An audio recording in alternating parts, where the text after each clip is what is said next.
Hello everyone, welcome to the Golden Race Career point.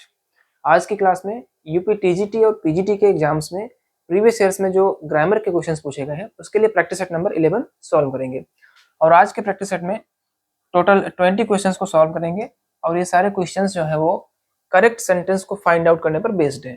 ठीक है, चलिए देखते हैं। क्वेश्चन नंबर 1 लिखा हुआ है, find out the correct sentence. Correct sentence को इसमें फाइंड आउट करना है। ऑप्शंस है, he gave me much too pain.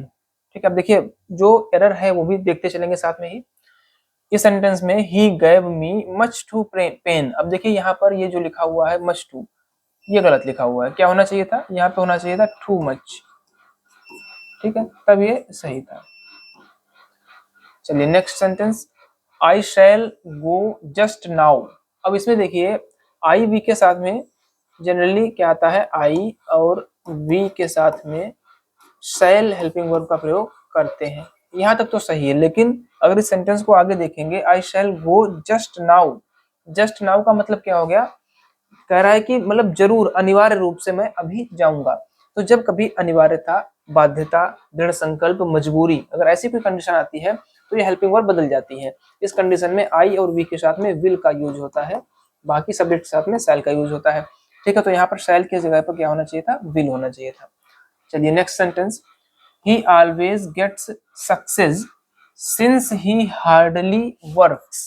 अब देखिए इस सेंटेंस में क्या है, he always gets success, since दे दिया गया है समय के लिए, he hardly works, बस यहीं पर मिस्टेक है, he works hard होना चाहिए।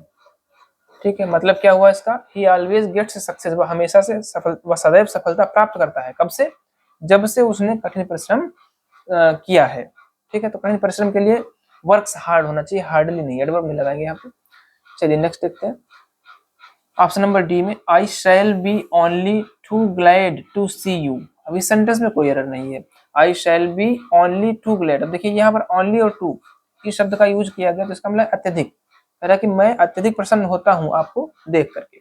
तो क्या कहा था, करेक्ट सेंटेंस ढूंढने के लिए कहा था, तो ऑप्शन नंबर डी बिल्कुल सही जवाब है। बाकी के ऑप्शंस में क्या गलतियां थी वो भी आपको एक्सप्लेन किया है यहाँ पे। चलिए next question number 2, who would not love his country. ये सेंटेंस दिया गया है, ब्रैकेट में इसमें असर्टिव लिख दिया गया है। ठीक है, ये क्वेश्चन जो है ये ट्रांसफॉर्मेशन का है। ठीक है, ट्रांसफॉर्मेशन मतलब वाक्य का रूपांतरण। अच्छा, अब देखिए असर्टिव में बदल करके इनमें से जो भी ऑप्शन सही है उसको चुनना है, तो पहले इसको बदल ही देते हैं सीधे। Who would not love his country interrogative sentence है और इसको असर्टिव में बदलना है। ठीक है, तो हु के साथ में जब नॉट आया हो तो क्या करते हैं, हु के स्थान पर लिखते हैं हम लोग एवरीबडी या फिर एवरीवन। ठीक है, एवरी वन लिख लीजिए या फिर एवरीबडी, जो भी ऑप्शन के हिसाब से देख लेंगे। और फिर सेंटेंस का स्ट्रक्चर जो होगा उसे हम लोग अफर्मेटिव में बदल देंगे। अगर नॉट आया होता है तो अफर्मेटिव में, और नॉट नहीं आया होता है तो नेगेटिव के स्ट्रक्चर में चेंज करते हैं। अफर्मेटिव के स्ट्रक्चर में चेंज कर देंगे। एवरीवन हेल्पिंग वर्ब क्या है, वुड। ठीक है, मॉडल वर्ब है वुड। आगे क्या है, लव हिज कंट्री। ठीक है, अब ये सेंटेंस जो है, अब लास्ट में जो ये क्वेश्चन मार्क लगा हुआ है इसके स्थान पर फुल स्टॉप आ जाएगा। असर्टिव में चेंज हो गया। आप देखते हैं ऑप्शन में, everyone would love his country, option number ए सही जवाब हो जाएगा। बाकी देखते हैं, एवरीवन शुड कर दिया, यहाँ पर मिस्टेक हो गई। हार्डली एनीवन वुड लव, ये भी गलत है, हार्डली से स्टार्टिंग नहीं होगी इसकी। ठीक, सम पीपल मे नॉट, ये भी गलत हो गया। ठीक है, तो ऑप्शन नंबर ए सही जवाब हो जाएगा। Next question number 3, the apple was too sour to eat. इसमें कह रहे हैं रिमूव टू। ठीक है, टू को रिमूव करना, ये भी ट्रांसफॉर्मेशन का ही क्वेश्चन है। ठीक है, ट्रांसफॉर्मेशन मतलब रूपांतरण, वाक्य का रूपांतरण। इसका मतलब ये होता है कि वाक्य का स्ट्रक्चर तो बदल जाए लेकिन उसका सेंस नहीं बदलना चाहिए। ठीक है, तो यहाँ पर टू को रिमूव करना है। चलिए देखते हैं, the apple was too sour to eat. Too को हटा करके क्या करते हैं, सो का यूज करते हैं। ठीक है, बाकी सेंटेंस वैसे रहेगा, द एप्पल वाज सो सावर। अब इस टू को हटा करके प्रीपोजिशन क्या करेंगे, यहाँ पर इन्फिनिटिव है ये, इसको हटा करके क्या करेंगे, दैट का यूज करेंगे। ठीक है, अब सब्जेक्ट इसमें दिया नहीं है। ठीक है, तो क्या करेंगे, जब नहीं दिया होता तो वन का यूज कर लेते हैं। और अब कैन और कुड में से एक चीज लगानी है सेंटेंस के टेंस के अकॉर्डिंग। अब इसका टेंस क्या है, वाज की वजह से पास्ट है, तो पास्ट फॉर्म क्या होगी, कुड होगी। वन कुड नॉट ईट। ठीक है, अब एप्पल है, ऑब्जेक्ट है तो इट कर देंगे। अगर ऐसा कोई ऑब्जेक्ट मिलता है, देखिए ये पूरा सेंटेंस हमारा एक्टिव वॉइस में बन गया, the apple was so sour that one could not eat it. ठीक है, अगर हमें ऐसा ऑप्शन मिल रहा है तो ठीक है, अगर नहीं मिल रहा है तो इसका पैसिव फॉर्म भी बन सकता है। ठीक है, पैसिव फॉर्म क्या बनेगा, पैसिव फॉर्म बनेगा the apple was so sour that, object से उठा लेंगे, इट कुड नॉट बी और थर्ड फॉर्म। ठीक है, अब देखते हैं कौन सा ऑप्शन मिलता है। Option number A, the apple was very sour, तो बिल्कुल गलत है। The apple was extremely sour to eat, ये भी गलत है, सो का यूज करेंगे। The apple was so sour that it, आगे छोड़ ही दिया इन्होंने। The apple was so sour that it could not be eaten, ये ऑप्शन नंबर डी सही हो जाएगा। ठीक है, चलिए next question number 4, which of the following sentences is grammatically incorrect. इस बार इनकरेक्ट ढूंढना है। ठीक है, इस पर विशेष ध्यान देंगे, क्वेश्चन में क्या कहा गया है, करेक्ट ढूंढने के लिए कहा गया है या इनकरेक्ट। तो इस वाले सेंटेंस में इनकरेक्ट ढूंढने के लिए कहा गया है। ऑप्शंस देखते हैं, my house is being painted at the moment, इसमें तो कोई गलती नहीं लग रही है। ठीक है भाई, I like it when people agree with me, I like it when people agree with me, इसमें भी कोई एरर नहीं है। यू नो, आप जानते हैं। You are resembled by someone famous, अब देखिए इस सेंटेंस में यू नो यहाँ तक सही है, यू आर रिजेंबल्ड यहाँ तक भी सही है, लेकिन प्रीपोजिशन का यूज नहीं करते हैं। रिजेंबल्ड माने क्या होता है, के जैसा। ठीक है, तो रिजेंबल्ड समवन हो जाएगा, यहाँ पर प्रीपोजिशन का यूज गलत है, तो यही वाला सेंटेंस इनकरेक्ट था, ऑप्शन नंबर सी सही हो जाएगा। लास्ट में पढ़ लेते हैं, the restaurants kitchen is cleaned every day, ये भी सही है। ठीक है, इज के साथ में थर्ड फॉर्म आई है, कोई दिक्कत नहीं, पैसिव वॉइस में सही है। ठीक है, तो ऑप्शन नंबर सी में लिखा हुआ सेंटेंस इनकरेक्ट है, इसलिए हमारा ऑप्शन नंबर सी सही जवाब हो जाएगा। Next question number 5, which of the following sentences is grammatically incorrect, इसमें भी हमें इनकरेक्ट ढूंढना है। ठीक है, चलिए देखते हैं भाई। पहला sentence, each boy and each girl were punished, तो यहाँ पर बहुत ही सिंपल सी गलती, देखिए ईच और एवरी जो होते हैं इनके साथ हमेशा सिंगुलर वर्ब फॉलो होती है, यहाँ पर वर नहीं होनी चाहिए थी, क्या होगा, वाज होना चाहिए था। ठीक है, तो ऑप्शन नंबर ए इनकरेक्ट हो गया, मतलब इसमें लिखा हुआ सेंटेंस इनकरेक्ट है, हमारा आंसर ए हो जाएगा।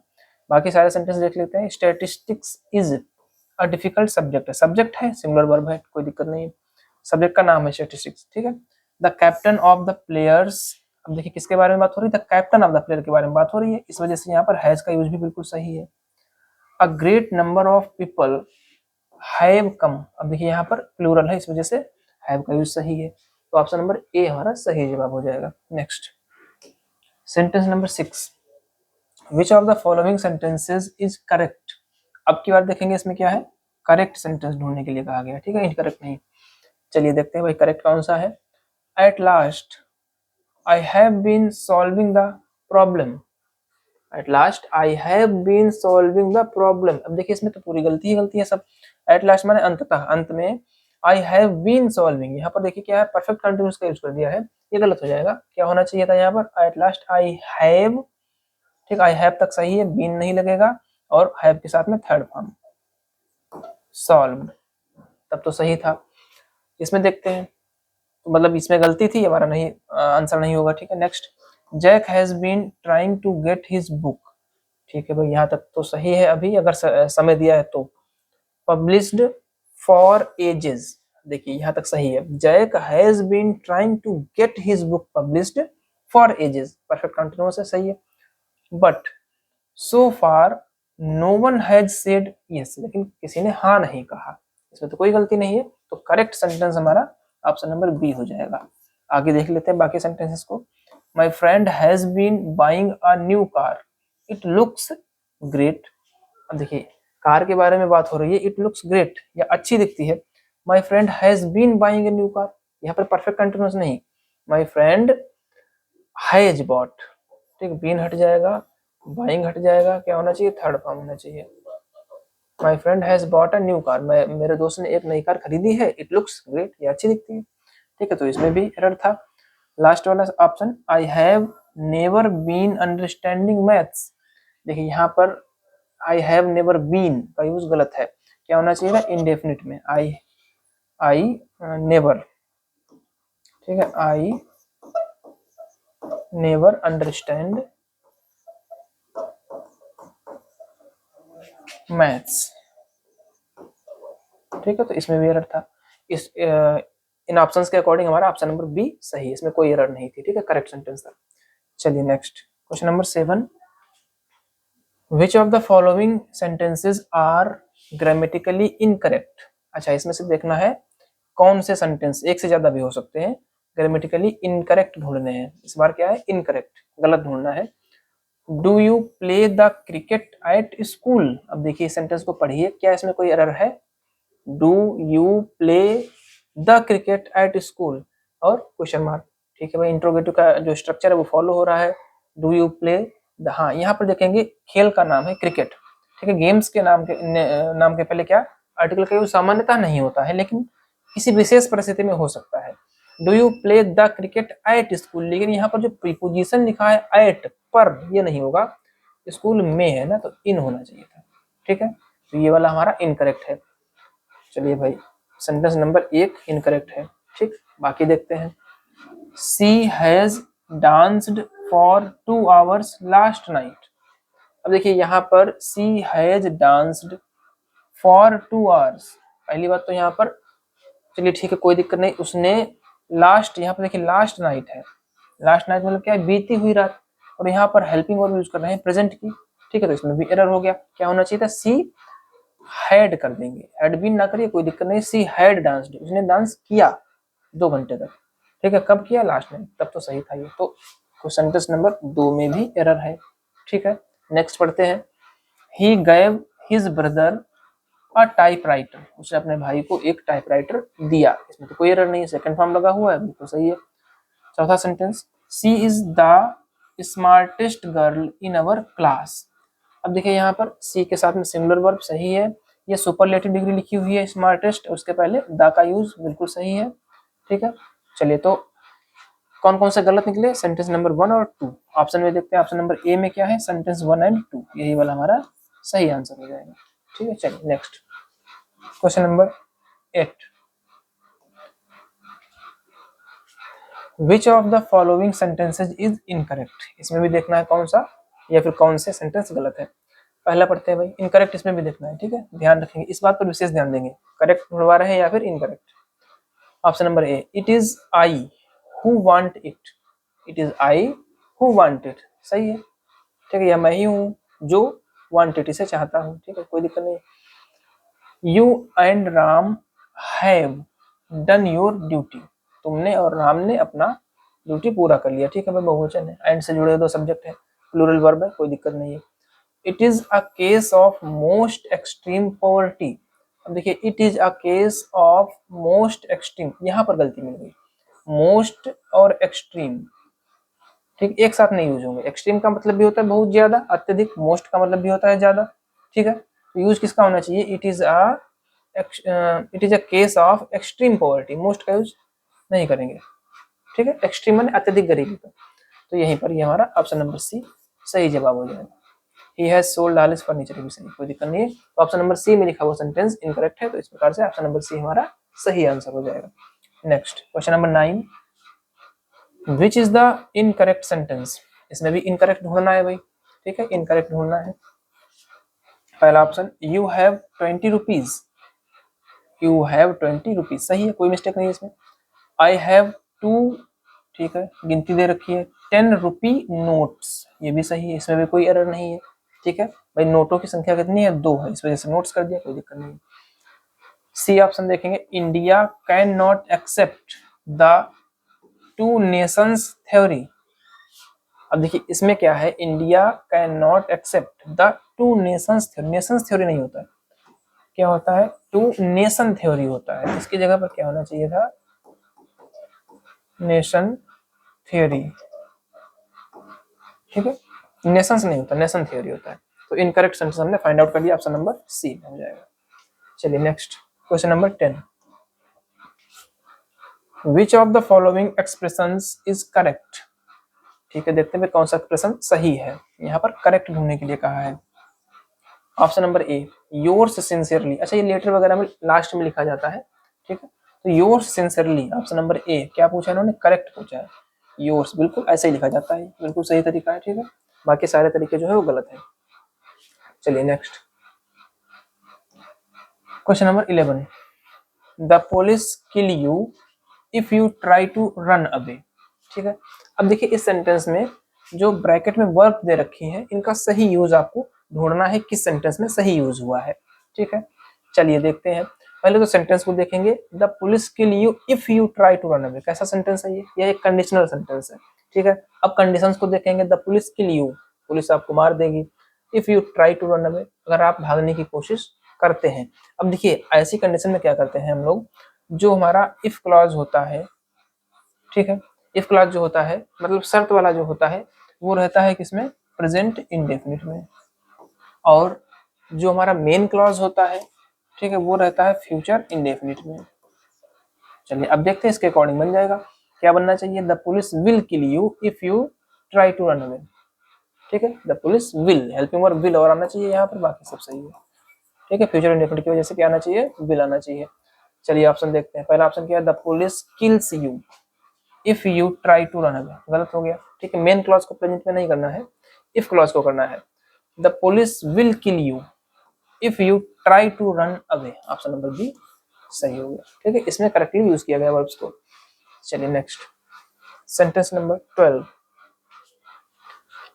If I be God I eliminate all suffering. ठीक है, ये भी एक कंडीशनल सेंटेंस है, इसमें भी शर्त देखेंगे, इफ आई गॉड, ये कैसी शर्त है, ये एक असंभव शर्त है, इम्पॉसिबल, ठीक है, इम्पॉसिबल कंडीशन जब भी होती है तो कोई भी सब्जेक्ट हो उसके साथ हमेशा क्या लगता है, वर लगता है, ठीक है, टू बी वर्ब यूज करने को कहा है तो यहाँ पर हम क्या करेंगे, वर का यूज करेंगे, ठीक है। चलिए देखते हैं ऑप्शन में किसमें दिया गया है, इफ आई वाज गॉड, गलत हो गया, if I were God I would eliminate, हाँ ये देखिए मेन क्लॉज में वुड का यूज कर देते हैं, ठीक है, ध्यान रखेंगे, इफ क्लॉज में क्या करते हैं, अगर कोई इम्पॉसिबल कंडीशन दे रखी है, ठीक है, इम्पॉसिबल विश दे रखी है तो वर का यूज करते हैं, और मेन क्लॉज में वुड का यूज करते हैं, ठीक है। तो ऑप्शन नंबर 2 में देख रहे हैं हम लोग, इफ आई वर, आई के साथ में वर आया है, ठीक है, यहाँ तक I would eliminate all suffering, तो ऑप्शन नंबर बी बिल्कुल सही जवाब हो जाएगा, इसमें वर्ब्स को सही तरीके से यूज किया गया है।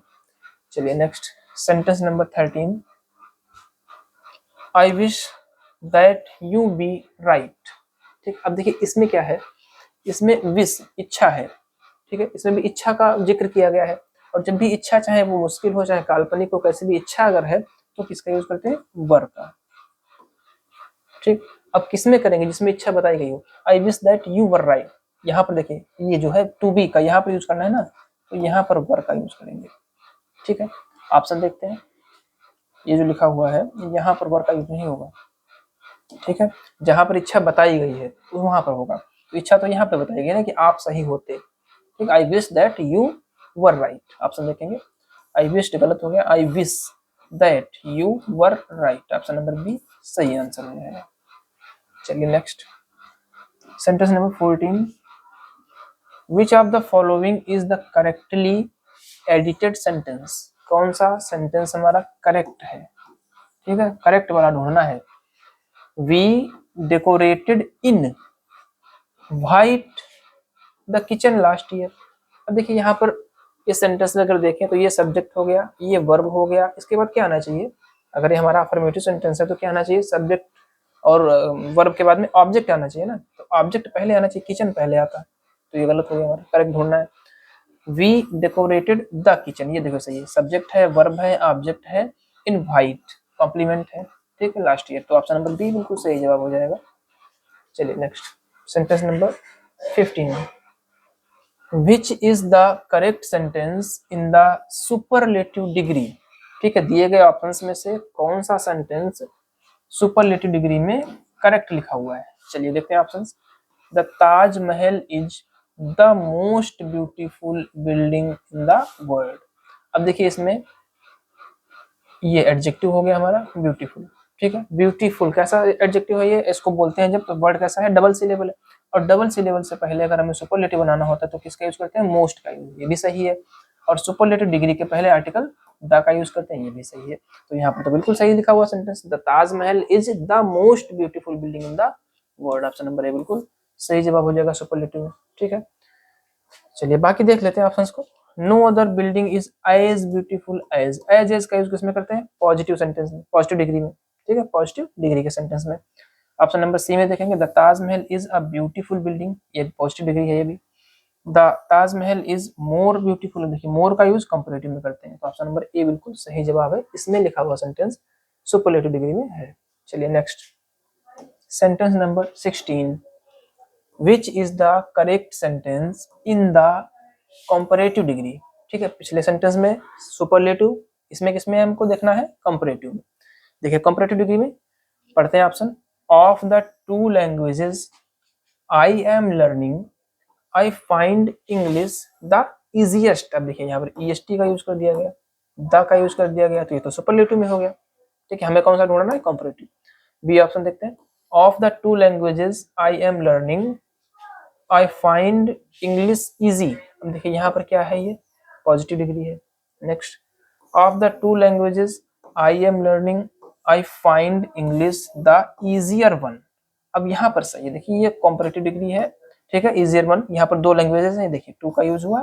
ठीक है, दो में से किसी एक को अधिक या फिर कम बताना कॉम्परेटिव डिग्री में यूज करते हैं इसको हम, तो ऑप्शन नंबर सी सही जवाब हो जाएगा। ठीक है, यहाँ पे देखेंगे ऑप्शन नंबर लास्ट में क्या है, of the two languages I am learning I find English the more. अब देखिए द का यूज कर दिया। दूसरी बात यह है कि इजी सिंगल से लेवल का है तो इजियर सही रहता है। ठीक है, मोर का यूज नहीं करेंगे यहाँ पे, ऑप्शन नंबर सी सही जवाब हो जाएगा हमारा। ठीक है, ढूंढते कैसे हैं? अगर डिग्रीज की बात कर रहे हो तो सबसे पहले एडजेक्टिव को देखते हैं, एडजेक्टिव कहाँ पर आया हुआ है, यहीं पर लास्ट में ही यूज हुआ है हर सेंटेंस में। ठीक है, चलिए next, sentence number 17, the correct sentence in the positive degree. इस बार क्या कहा है? पॉजिटिव डिग्री में कौन सा सेंटेंस करेक्ट है? Option number A, this razor is sharper than the one. अब देखिए यहाँ पर देन का यूज कर दिया गया। ठीक है, कंपैरेटिव में चला गया। Next, this razor is not as sharp as that one. अब देखिए एज का यूज हुआ है। ठीक है, एज का यूज हुआ है, और एज और सो एज का प्रयोग। ठीक है, सो एज और एज का यूज किसमें करते हैं हम लोग? पॉजिटिव डिग्री के सेंटेंसेस में। ठीक है, पॉजिटिव डिग्री के सेंटेंसेस में ईआर और देन का यूज कंपैरेटिव में, ईएसटी और इसके साथ में द आर्टिकल का यूज सुपरलेटिव में। ठीक है, तो इसमें ऑप्शन नंबर बी हमारा सही जवाब हो जाएगा। बाकी ऑप्शंस भी देख लेते हैं। This razor is the sharpest, ये देखिए सुपरलेटिव डिग्री हो गया। This razor is sharper than comparative degree हो गया। ठीक है, तो ऑप्शन नंबर बी इसका सही जवाब है, इसमें लिखा हुआ सेंटेंस पॉजिटिव डिग्री में है। Next, sentence number 18, choose the correct sentence in the positive degree. इस वाले सेंटेंस में भी हमें पॉजिटिव डिग्री का सेंटेंस चुनना है। पहले ऑप्शन में देखते हैं, it is not that easier to walk as to run. अब इस सेंटेंस में एक बार तो एज आया है, लेकिन एक बार दैट आया है। दूसरी बात यह है कि यहाँ पर ईआर का यूज कर दिया गया तो कंपैरेटिव है। Next, walking is as tiresome as running. अब देखिए यहाँ पर एज का यूज हुआ है। ठीक है, walking is as tiresome as running, मतलब टहलना उतना ही थकान भरा हुआ है जितना कि दौड़ना। तो ऑप्शन नंबर बी सही जवाब हो जाएगा, इसमें लिखा हुआ सेंटेंस पॉजिटिव डिग्री में है। बाकी देखते हैं, वॉकिंग इज मोर, देखिए मोर का यूज कर दिया, देन का यूज कर दिया तो कंपैरेटिव में हो गया। रनिंग इज द मोस्ट, ठीक है, तो ये सुपरलेटिव डिग्री में हो गया। द मोस्ट टायरसम देन, ये तो बिल्कुल गलत ही सेंटेंस। ठीक है, द मोस्ट का भी यूज कर रहे हैं और देन का भी यूज कर रहे हैं तो गलत हो गया। यहाँ पर ऑप्शन नंबर बी सही जवाब है, इसमें लिखा हुआ सेंटेंस पॉजिटिव डिग्री में है। Next, sentence number 19, which is the correct sentence in the comparative degree. इस बार कंपैरेटिव डिग्री में देखना है कौन सा सही सेंटेंस है। ऑप्शन नंबर ए है, the higher you go the cooler it gets. ठीक है, अगला ऑप्शन देखते हैं, पहले सारे ऑप्शंस पढ़ लेते हैं एक बार। Higher you go the cooler it gets, higher you go cooler it gets, the higher you go cooler it gets. अब देखिए एक बात का ध्यान रखेंगे, जब हमें कंपैरेटिव डिग्री में द का यूज करना हो, ठीक है, कंपैरेटिव डिग्री में जब द का यूज करते हैं तो दोनों के साथ करेंगे, जिसकी जिसकी भी तुलना की जा रही है। यहाँ पर देखेंगे द हायर यू गो, जितना आप ऊपर जाते हैं द कूलर इट गेट्स, उतना ठंडा होता चला जाता है। तो हायर के पहले द का यूज और कूलर के पहले द का यूज। इन दोनों के बीच में क्या किया जा रहा है, कंपैरिजन, तुलना की जा रही है। The higher you go the cooler, ये देखिए ई आर और ई आर, तुलना भी की जा रही है, ठीक है। तो कंपैरेटिव डिग्री के पहले द का यूज हो जाता है। यहाँ पर सही जवाब है ऑप्शन नंबर ए हमारा। इसमें लिखा हुआ सेंटेंस किसमें है, कंपैरेटिव डिग्री में है। बाकी देखते हैं, इसमें देखिए यहाँ पर तो द का यूज हुआ है लेकिन यहाँ पर नहीं हुआ है, इसमें दोनों में द का यूज नहीं हुआ है, ठीक है। विशेष परिस्थितियों में द का यूज किया जाता है कंपैरेटिव डिग्री में। चलिए नेक्स्ट, आज का लास्ट क्वेश्चन है number 20, find out the grammatically incorrect sentence, ठीक है। इनकरेक्ट ढूंढना है। Option number A, each of them followed his plan, each of them सही जवाब है, इसमें तो कोई दिक्कत नहीं है। Neither of the experts were paid of, अब देखिए आइदर और नाइदर नॉर, ठीक है, इनके साथ में सिंगुलर वर्ब फॉलो होनी चाहिए, तो वर गलत हो गया, यहाँ पर क्या होना चाहिए, वाज, ठीक है। और इनकरेक्ट होने को कहा है तो ऑप्शन नंबर बी सही जवाब है। बाकी देख लेते हैं, I have ordered the coffee बिल्कुल सही है, I fear he will fail ये भी सही है, ठीक है। तो ऑप्शन नंबर बी सही जवाब हो जाएगा, इसमें लिखा हुआ सेंटेंस इनकरेक्ट है। इस तरीके से हम लोगों ने आज की क्लास में 20 क्वेश्चंस को सॉल्व किया, ठीक है, उनका एनालिसिस किया। तो इस तरीके से अभी आने वाली क्लासेस में हम लोग अभी एक दो क्लासेस में और इनकरेक्ट सेंटेंस और करेक्ट सेंटेंस को फाइंड आउट करेंगे, ठीक है। इसके बाद हम लोग कोई दूसरा टॉपिक देखेंगे। तब तक अपनी तैयारी को बेहतर रूप से जारी रखिए, बने रहिए गोल्डन डेज करियर पॉइंट के साथ। Thank you very much.